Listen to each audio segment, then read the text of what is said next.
Cordial saludo a todos. Mi nombre es Juan David Silva Garzón, estudiante de licenciatura en lenguas extranjeras con énfasis en inglés. El día de hoy vengo a presentarles la sustentación de la prueba que fue aplicada en el colegio Chiloé de Soacha, Cundinamarca, a los estudiantes de grado séptimo de la institución en la jornada tarde. Antes que nada, me gustaría recalcar que esta prueba tiene un componente constructivista, el cual pretende que el docente y los estudiantes puedan llevarse grandes beneficios, grandes saberes acerca de la aplicación de la prueba. Esto también nos ayuda al componente práctico, ya que como docentes en formación es importante reconocer cuáles son las áreas de oportunidad y qué es lo que estamos haciendo muy bien. Bueno, para empezar, eh, quiero mostrarles la tabla de contenido, la cual contiene su introducción, todos los formatos que una prueba pues aplicada debe tener, los cuales están muy bien especificados, tienen todos sus ítems y también vamos a ver lo que ya lo relacionado a la prueba, lo que podemos ver como cuadernillo, las hojas de instrucciones, la rúbrica de evaluación que es muy importante, la valoración del par, ya que esto es también un tema bastante importante en cuanto a que otros docentes tienen visiones muy diferentes y desde su criterio le dieron una valoración y un criterio a la prueba.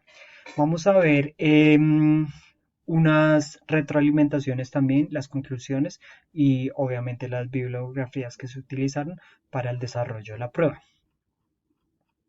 Listo. Principalmente empezamos con una introducción la cual nos muestra como el abrebocas del contexto educativo. Como ya se mencionó, es el Colegio Chiloé ubicado en el municipio de Soacha, en el barrio Ciudad Verde. La prueba fue aplicada a estudiantes de grado séptimo. Para empezar, la prueba tenía como un contexto en el cual se iba a realizar de manera presencial, con hojas impresas. Sin embargo, por cuestiones relacionadas tanto al colegio como al practicante, no se pudo realizar de esta manera. La prueba se transformó a un contexto virtual, sin embargo, todas sus características siguen siendo las mismas, las cuales van enfocadas al verbo to be, las habilidades de los estudiantes en estos grados, como aquellas que nos dicen ellos cómo están percibiendo el inglés, cómo saben expresarse y qué información ellos pueden preguntar en el idioma. Todo esto se hace en base a lo observado en las clases, a los comportamientos de los estudiantes, a la motivación que ellos siempre han tenido sobre el idioma y también acerca de las áreas de oportunidad que el practicante, en este caso pues yo, encontré pues en sus saberes y en su proceso formativo. La prueba es importante tener en cuenta que se tuvo en cuenta muchos principios y muchos saberes, muchas teorías acerca de metodologías y prácticas de aprendizaje. Se estudiaron las teorías cognitivistas, conductistas, constructivistas. Sin embargo, el practicante se basa más en una educación constructivista. Por esta razón, se incluyen diferentes aspectos en la prueba que pretenden eh, relacionar todos los saberes con las habilidades cognitivas de los estudiantes, tales como recordar, analizar, crear, entender. Todas estas habilidades fueron tenidas en cuenta en la prueba. Bueno, en este punto vamos a ver la elaboración de cada ítem. Esta herramienta es muy importante porque va muy enlazada con la taxonomía de Bloom. Sabemos que es netamente importante reconocer qué es lo que nosotros estamos calificando, cuál es el objetivo que nosotros queremos y que los estudiantes lleguen a obtener en base a la prueba. Y en esta ocasión yo realicé 6 ítems, los que ustedes pueden ver acá en este cuadrito. Tenemos ítems que van ligados a las habilidades de recordar, comprender, aplicar, analizar, evaluar y crear. Todos los estudiantes participaron de manera satisfactoria. Como lo dije, la prueba estaba pensada para realizarse de manera presencial. Sin embargo, el hecho de que se haya realizado de manera virtual fue algo muy importante y muy bueno al final y al cabo porque muchos estudiantes participaron. Hubo una participación de más de 80 estudiantes, lo cual es muy bueno porque me dio una visión muy profunda y muy detallada acerca del nivel y de los saberes que tienen los estudiantes de grado séptimo. Es importante también tener en cuenta que cada ítem, me refiero en cuanto a las preguntas, tuvo una puntuación, la cual vamos a ver en los siguientes puntos. Digamos en estos casos, cuando vemos acá que tiene dos, esto quiere decir que son dos preguntas, acá también dos preguntas, acá una, acá otra, dos acá y dos acá nuevamente, para un total de 10. Listo, vamos a continuar con la clasificación de las preguntas y como la característica de cómo esto se formuló y qué tal los estudiantes pueden percibirlas. La primera pregunta va relacionada a lo que ya habíamos mencionado, la habilidad de recordar, y en este caso los estudiantes debían seleccionar la opción correcta en cuanto a una secuencia de días de la semana. Esto va muy ligado también a la lengua materna. Sabemos que los días son iguales tanto en inglés como en español, la secuencia, y es un tema muy fundamental que de hecho se ve prácticamente desde primaria. Acá la respuesta correcta era la C, recordando pues acá que tenemos lunes hasta domingo. La siguiente pregunta también es del aprendizaje cognitivo de recordar, el cual nos hace hacer énfasis en los pronombres personales, tanto en inglés como en español. Este también es un tema que se ve incluso desde grados muy tempranos, como desde segundo, tercero. Entonces, acá vamos a ver que ellos principalmente tenían que relacionarlo físicamente con esferos. Sin embargo, en la prueba virtual se realizó de otra manera sin quitar el propósito. Entonces, también obtuvimos unos resultados muy buenos en esta parte de la prueba.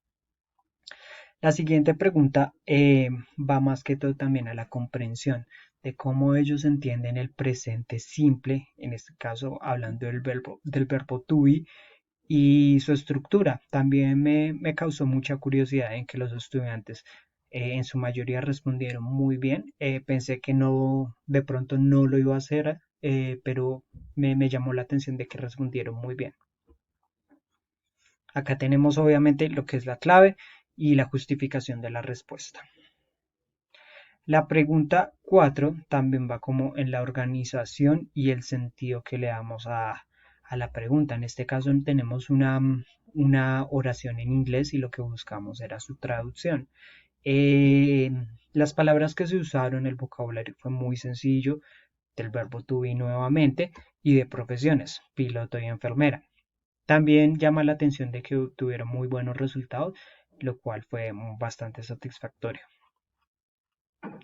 La siguiente pregunta va ligada también a los saberes que tienen los estudiantes en cuanto a su contexto personal y familiar.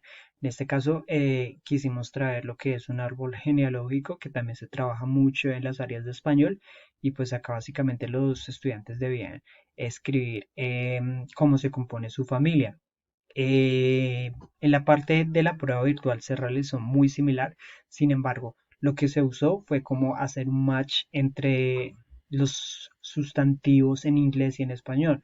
Por ejemplo, saber si ellos pueden reconocer que la palabra father significa padre. Las respuestas también fueron bastante satisfactorias. Los estudiantes lograron reconocer las palabras, los sustantivos, y se cumplió con el objetivo que se tenía. La siguiente pregunta fue un poco difícil para los estudiantes, no se puede negar. Esta pregunta fue tal cual de manera presencial como en el contexto virtual. Lo que se les preguntaba a los estudiantes es que analizaran un texto y respondieran a partir del texto. Muchos de ellos respondieron en español, otros en inglés, pero con bastantes errores. Esto lo que me hace ver es que los estudiantes necesitan un refuerzo en cuanto a la construcción de oraciones y de cómo ellos plantean sus ideas.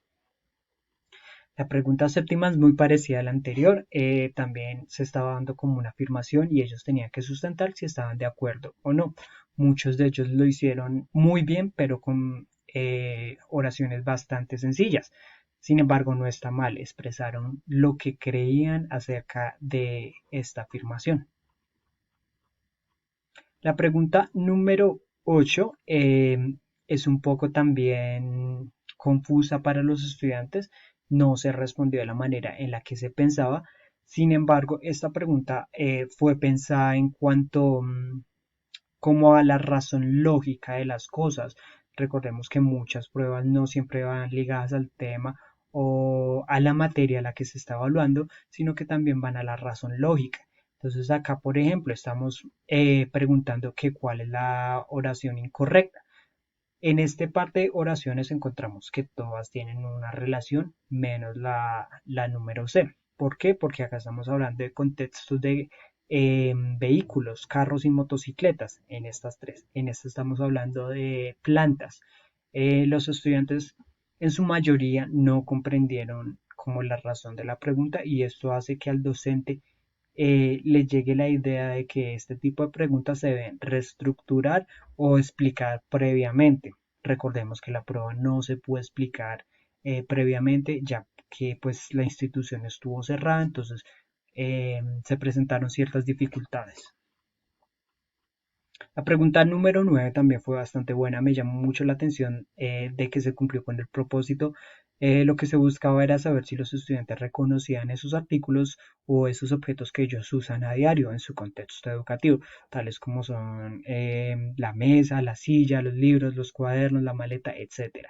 Se vieron oraciones muy buenas, algunas muy cortas, pero muy buenas. Se entendió lo que se trataba de expresar en esas oraciones, lo cual llamó bastante la atención y en general, excelente. La pregunta número 10 es la organización de una conversación. También se realizó de una manera muy buena. Los estudiantes lograron determinar cómo era la conversación, cómo se estructuraba y en su mayoría la respondieron muy bien. Listo. En este caso vamos a encontrar el cuadernillo que se iba a presentar a los estudiantes que finalmente por cuestiones de las que ya se mencionaron no se pudo realizar. Se presentó una hoja de instrucciones previamente, la cual pues mostraba lo que es la dinámica de la prueba, el tiempo que ellos iban a tener, la puntuación de las pruebas, los gráficos que iban a soportar cada pregunta. Entonces eso también le ayudó mucho a los estudiantes como para comprender el contexto. Esta hoja de instrucciones se les envió por correo a los estudiantes igualmente. Finalmente tenemos algo muy importante que es la rúbrica de evaluación y cómo el docente de formación planteaba evaluar a los estudiantes. Esto se realizó con base a cada pregunta y también muy ligado a la taxonomía de Bloom, en la cual se pretendía darle una calificación a los criterios y de cómo los estudiantes respondían. Por ejemplo, en la primera tenemos la memorización y comprensión de elementos básicos como los días de la semana y los pronombres. Si el estudiante respondía excelente, respondía la pregunta correcta, pues estaba en un puntaje alto. Si de pronto respondía una incorrecta, pues vemos que su rendimiento es deficiente. Así se realizó para cada pregunta. Obviamente, esta rúbrica de evaluación comprende en ciertos ítems más de una pregunta. Digamos, en esta se pueden presentar dos preguntas. Continuando encontramos la valoración par, son archivos anexos que están en línea y los cuales fueron valorados por compañeros que están estudiando la misma carrera y la compañera Laura es una profesional en fonología y educación del inglés, la cual dio su criterio, todos fueron satisfactorios y en sus comentarios adicionales o aparte de la evaluación mostraron un agrado por la prueba, lo cual es muy bueno. Por otro lado, podemos ver lo que es realimentación a las pruebas de los demás compañeros. Esto también es muy importante para uno conocer cómo los demás compañeros desarrollan sus actividades y qué aportes le pueden traer a uno. Esto también va muy ligado como a las asistencias del ESAPEC y la información que se obtiene por medio de las prácticas y de todo ese contexto de los estudiantes en formación. Finalmente encontramos las conclusiones que básicamente van ligadas al aprendizaje que se obtuvo, a los saberes, a todas esas oportunidades que se pueden dar para el futuro, al reconocimiento de la realidad de la educación en un contexto colombiano, en un contexto rural y urbano. Y definitivamente fue una prueba bastante llamativa, la cual nos trae muchas oportunidades de aprendizaje. Finalmente encontramos la bibliografía con todas sus representaciones y todos los artículos que se utilizaron para realizar la prueba de manera satisfactoria y contundente. Eso sería todo. Muchísimas gracias. Buena tarde.